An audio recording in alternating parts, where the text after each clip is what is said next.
So I'll send the players. They'll be available after Coach speaks. We actually don't get started until next week. We go to Elon the first weekend, and then our home opener is the 21st against Evansville. So I'll open it up to Coach, and then your all's questions. Thanks, Matt. Thank you all for being here every year. Don't take this for granted.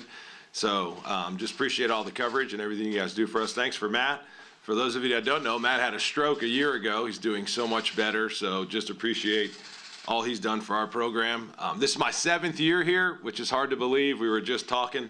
Remember Reeves being over here, being a year and 9 months, and now here we go 7 years later. So thankful for this opportunity. Thankful for Mitch Barnhart for giving myself and just the leadership that he shows.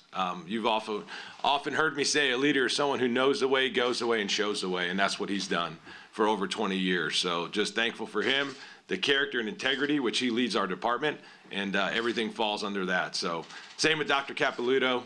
Kentucky's a special place, and we have special leaders. So thankful for them. I'll just jump right into it. Quick staff update. We have the entire coaching staff back. Excited about that. We do welcome Richie Wells. He's our head athletic trainer. He was our fellow here who was with the Angels organization, so he's now going to be our athletic trainer. Excited about him. Season tickets, they're still on sale. Go get them, ukbaseballtix.com.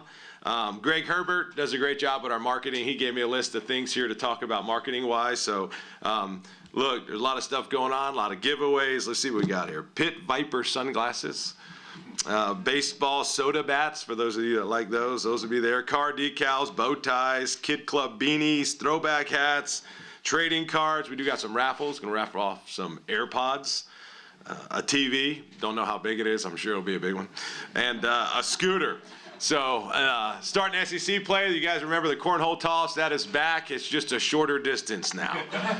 So it was 50 feet. It is now 40. So price has gone down, so you get a chance to win $1,000 this year. So that's back. Season ticket holders are going to earn some Cats win flags. Be sure to pick those up at the promo zone. I am told that it's one per purchase of your tickets. If you bought 3 season tickets, you still get only one Cats win flag. So the youth teams are back. I think you guys know that, how important it is that our guys give back to the community. We're inviting the youth teams back on the field to run out with our team to do the national anthem. So we're excited to welcome them back. So anybody has a youth team that wants to come out and support the Cats and run out in the field with us, let's do that.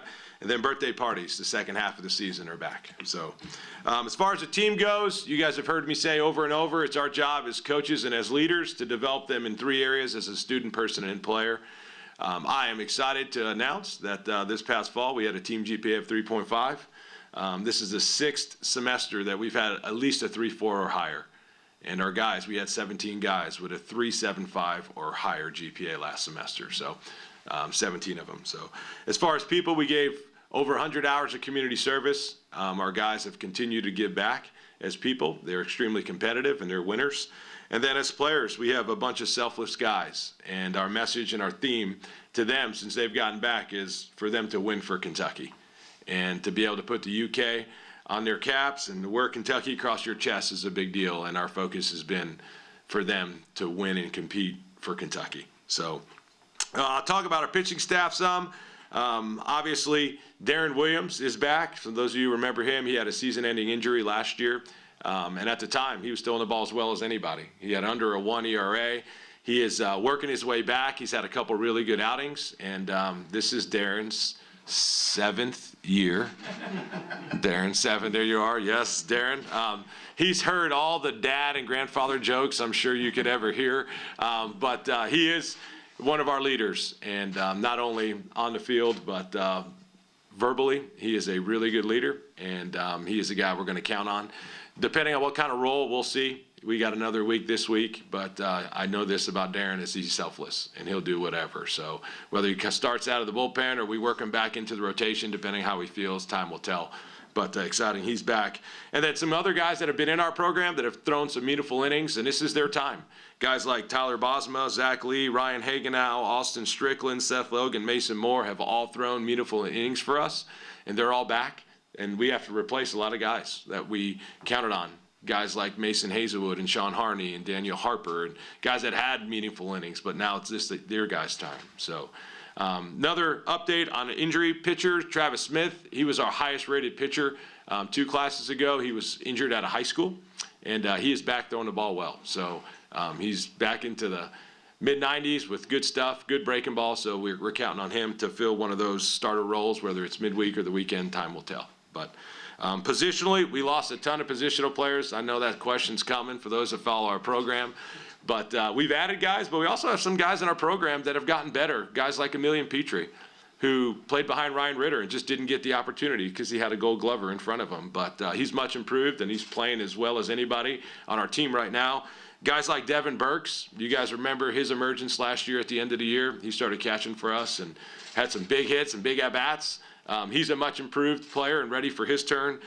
James McCoy and Nolan McCarthy are 2 guys that have been in our program, and they're ready to make the change as well. So, as far as the transfer portal, we've added quite a few guys from there. We had a number 6 ranked transfer class in the country, which we were excited about, and guys that are going to add some depth to our pitching staff. Logan Martin is a guy who is going to pitch on the weekends for us. He's from D3 Swanee. Baseball is such a cool sport that we can go in the portal and grab a guy at a Division III school and can come right in and make an impact in the SEC. So he's one. Seth Chavez, Ryder Giles, and Zach Heiss are all guys that we'll be counting on out of the portal. And then to name a couple other guys from Chase Stanke, Pat Herrera, Isaiah Byers, Grant Smith, Jackson Gray, Ryan Walschmidt, Kendall Hewin, and Hunter Gillum.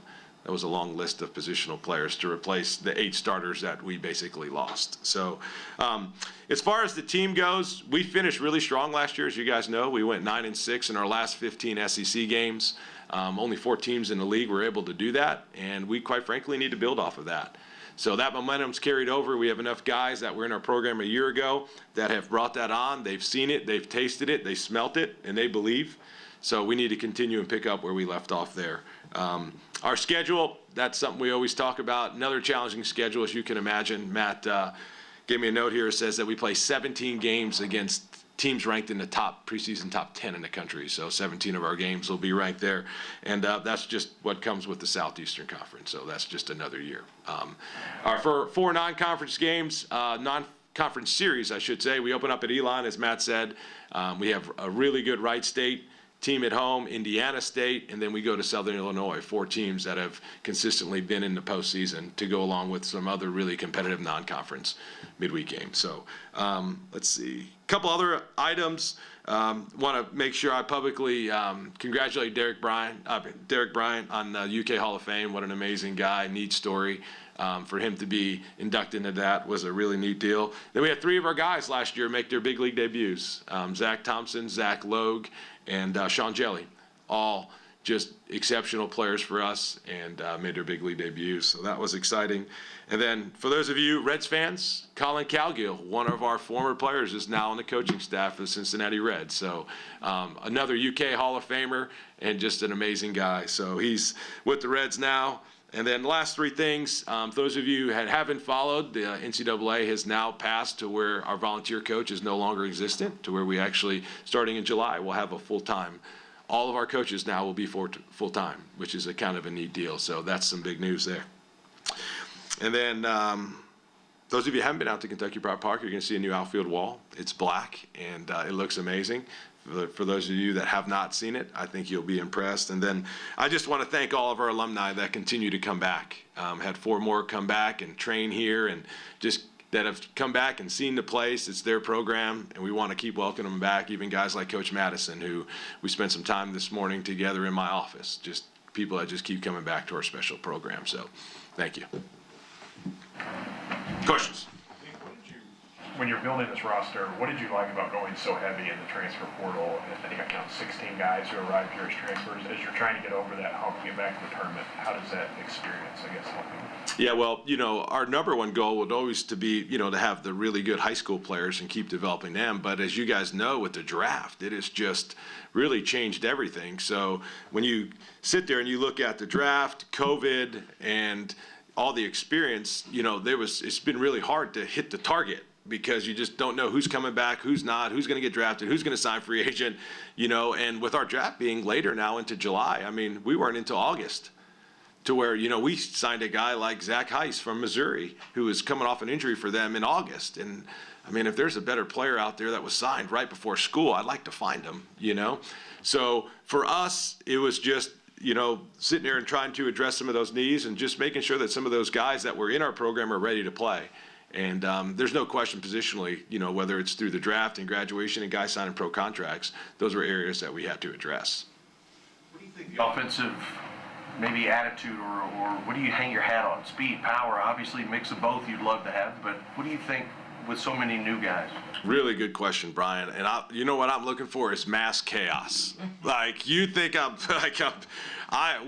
Brian, you're being the baseball guy you are, we're talking about stealing, hit and running, bunting, two-strike bunting, like you name it. Like going first to third, going first to home. We're just going to be super aggressive. And we're going to force our opponents to make plays. And we're going to do a good job with two strikes. We got to strike out less. That's an area that we've, you know, tried to improve on from a year ago. Less strikeouts, ball in play, and force our opponents to make plays. So trying to create a little bit of chaos. So hopefully you'll see some of that. Will we see you coaching third base again this year? Yes, I'm back. Yes, I thought that went good. You know, for me, you know, what it did personally is it got me back into the environment with the guys. And, you know, I think anybody that's ever been involved in sports, anytime you have a coach that believes in you, you know, it just means the world to you, and it can just lift you up. And it just allowed me to get in there and get in the at-bats with them. It gave me an opportunity to step out of the dugout, which I think was good for the players too, you know, for me not to be in there sometimes. And then also what it allowed was Coach Amarada to be in the dugout with our guys, who is just an amazing communicator on both ends and does really good one-on-one, whether it be with a pitcher, a positional player. And so I think it kind of brought out the best in everybody. And, you know, with our staff last year, Coach Ammo being his first year, sometimes I think it takes time. And our job as leaders is to put the right people in the right spots. And for this staff, I feel like it fits best. So. Nick, it seems like there are a lot of moving parts, not only with your team, but just with baseball in general. What have you been doing differently this year to maybe prepare the team a little bit better? Well, you know, for one, every year is totally different. Every team is different, you know. So obviously you want the players to be empowered and to feel like it's their program and their team. But when you have this many new guys, it's just, we had to go really slow positionally. So one thing we did different was we just started really at the ground floor and slowly started introducing, hey, here's how we take our leads. Here's how we're, you know, expected to run the bases, how we're going to practice, how we're going to lift, how we're going to, you know, holding people accountable from all areas. And we just went slower. And I feel like that's helped us, you know, and then allowed some of the guys to give feedback to each other, you know, and help coach each other. I think feedback's the breakfast of champions. And sometimes the feedback you get is maybe not what you want to hear, but it's what you need to hear. And we've been really direct and upfront with them, and we've allowed them to just work at their pace and try to meet them where they're at. And I believe it's paid dividends. Yeah. At this point, such an emphasis in baseball at all levels now in bullpens, relief pitchers, shortened innings for starters. How do you see that stacking out, and how hard is it not to just say, hey, Bozeman, Williams, I want to put you two in the bullpen as a 1-2 punch type of thing? How does that shake out? Yeah, that's good, and that's, you know, that's the biggest question right now with Darren Williams is how do you use him? If he's able to come back and you're using him for 2 or 3 innings at a time, well, my vote would be to put him at maybe the back end of the game with the game on the line as opposed to early, you know, to the start of the game, you know. So I think there's no question. I thought that you saw that last year with Tyler Guilfoyle, right? I mean, first team All-SEC relief pitcher, and when he came in the game, I mean, there's a piece amongst your team, your players that, you know, this game's over, you know. So I do like the pieces that we do have, whether it's Darren Williams, whether it's Ryder Giles, whether it's Seth Chavez and some others. I do like the pieces we have back there that have done it in college, and now obviously they're going to have to prove it at this level, but the pieces and the makeup is there. So do you kind of manage the game backwards now? Kind of get it to, if we can get 5, then the game's over, so to speak? Yes, Jeff, and if you know anything about me and my wife, like anytime we go out to eat, I'm always trying to figure out dessert first.